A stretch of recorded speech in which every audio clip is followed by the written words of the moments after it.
Hello guys! Hello Libra! Welcome dito sa aking channel, Kapalaran 888. Welcome! Alamin natin Libra kung anong messages, vibration, gabay energy, para sa yung lahat. This is general reading. So Libra, may mga stalker ka ba? May mga chismoso ba dyan sa paligid mo? May nag-uusap ba sila? O pinag-uusapan kanila? So titingnan natin. Okay, Libra. Okay. So, the Magician, King of Cups, Page of Pentacles, Ten of Wands, King of Swords, Eight of Pentacles. This is money. Wow. Okay. Okay, Libra. Hindi naman masama itong mga taong ito na nakamasid sa'yo. Kumbaga, binabantayan ka Libra not to make chismis. Concern lang sila sa'yo. Diba? It's either water sign, Pisces, Scorpion, Cancer, fire sign, Leo, Aries, Sagittarius, air sign, Gemini, Libra, Aquarius, earth signs, Virgo, Capricorn, and Taurus. Or lahat ng zodiac sign na to. Siyempre, marami kang kakilala, maraming nakakakita sa'yo. You're in 10 of Wands eh. Diba? Yung parang sa loob ng pamilya, marami naman kayo na miyembro ng pamilya, pero sa yun nakaatang yung lahat ng obligations. Maybe you're a mother, maybe you're a father, or siblings, yun. Siblings relationship to. Anak ka, diba? Yung 10 of Wands is sobrang obligations yun eh. Yung nakakapagod na sitwasyon. Meron ditong Libra na nagtatrabaho sa umaga, nag-aasikaso ng pamilya sa gabi. Like, for example, sa umaga, from 6 to 5, nagtatrabaho ka sa labas. Diba? And from 5 until 11, midnight or 12, naglalaba ka ng mga damit ng anak mo, ng pamilya mo. Parang ganon. Or maybe, kailangan pag-uwi mo ng bahay, maglilinis, magluluto, magde-discarte ka pa, may part-time, parang ganon. So, yung mga taong ito, diba? Nakatingin lang sila sa'yo. They're talking about you, pero hindi naman masama. Yung parang naaawa lang sila sa'yo. Pinag-uusapan ka because parang may isang tao dito na gusto kang tulungan. Pero hindi mo naman siguro napapansin yun kasi sobrang busy ka. Okay? Okay. Magician, King of Cups, isang unexpected na tulong emosyonal or isang unexpected na friendship or alam mo yon, yung pagkikita. Pwedeng may makikilala ka Libra na unexpected na hindi mo naman sinasadya na pwedeng siya ay makatulong sa'yo para makahanap ka ng trabaho, para makahanap ka ng tamang daan papunta sa financial prosperity. May ganun, di ba? Like mga connection eh.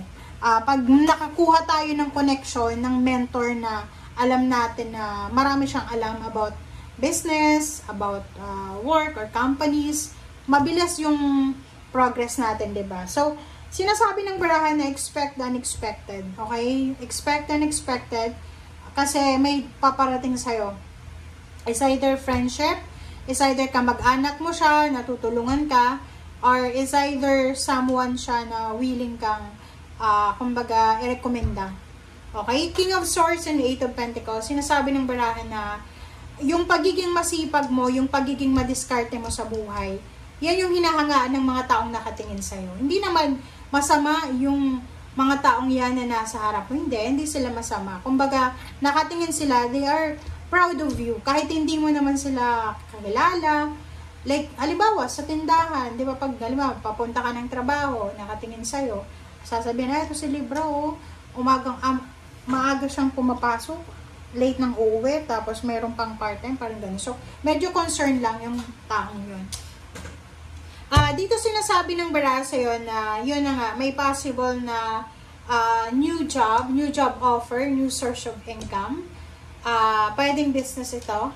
Or meron kang pinaplano, Libra, na posibleng simulan. Okay, thank you. Simulan na pwedeng magdala sa'yo ng financial success. Extra income. Maybe gusto mong mag-business, Or maybe gusto mong mag-travel, lumipat ng ibang bansa kung nasa ibang bansa ka na. What's your advice? What's the advice from the universe? Sorry, samid ako guys. Okay, energy work number 22, kailangan mo talaga ng balance. So, yun, this is a confirmation, this is a confirmation, Libra, na talagang imbalance yung buhay mo sa ngayon. Pagod na pagod ka, 'di ba? Sobrang workaholic, ang daming obligations, medyo imbalance lahat So, kailangan mong balansehin ng lahat. Okay, like for example, kung pagod ka, kailangan mong pahinga. Pag galit ka, sabihin mo. Pag naiinis ka na, sabihin mo, ilabas mo.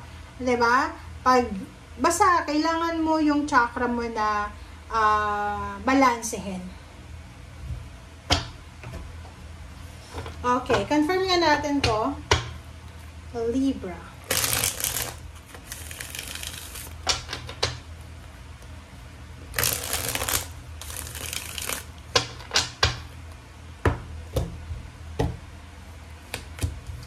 Okay. Eight of Cups, the Strength. Okay.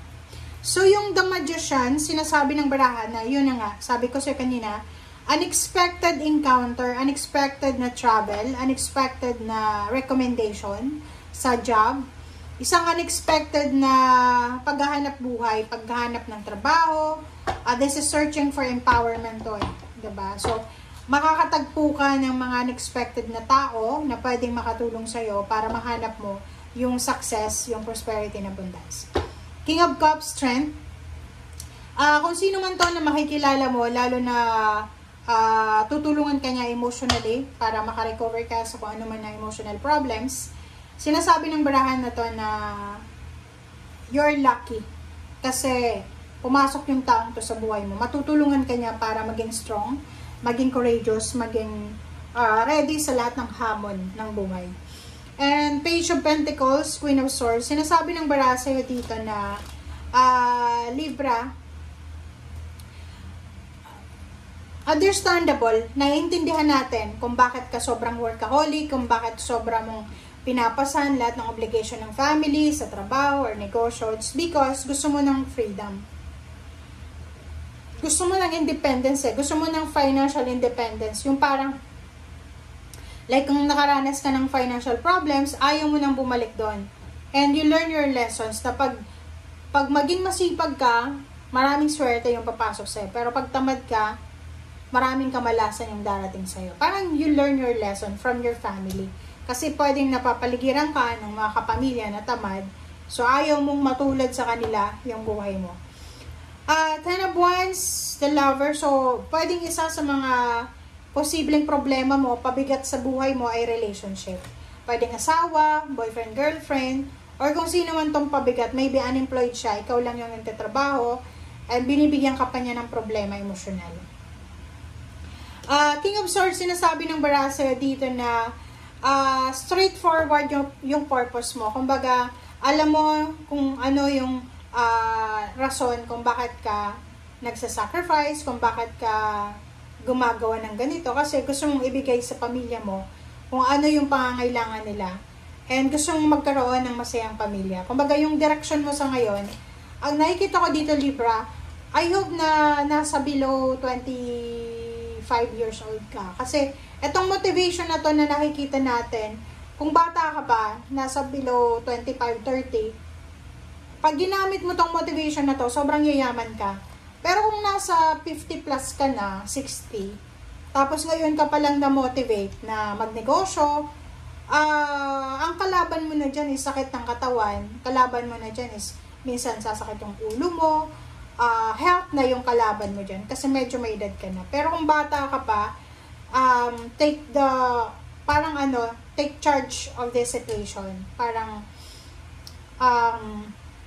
gamitin mo tong momentum na to para ma-improve yung buhay mo. Okay, so there's a good news.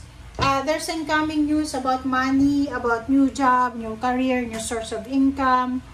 Yun na nga, mga connection, source of financial. So, ihanda mo sarili mo, Libra, para sa incoming na swerte. And what's your Advice from the spiritual guides is cow.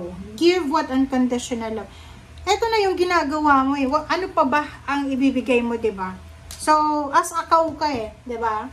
Kasi yung cow, spiritually, siya ay sobrang generous eh, na nakakalimutan na ng cow yung sarili niya. But, yun yung ginagawa mo sa ngayon eh, 'di ba? Yung parang, ikaw to, ginagawa mo lahat once for the sake of your family. Unconditional love, unconditional grace, 'di ba? Parang, lahat na lang binibigay mo for them.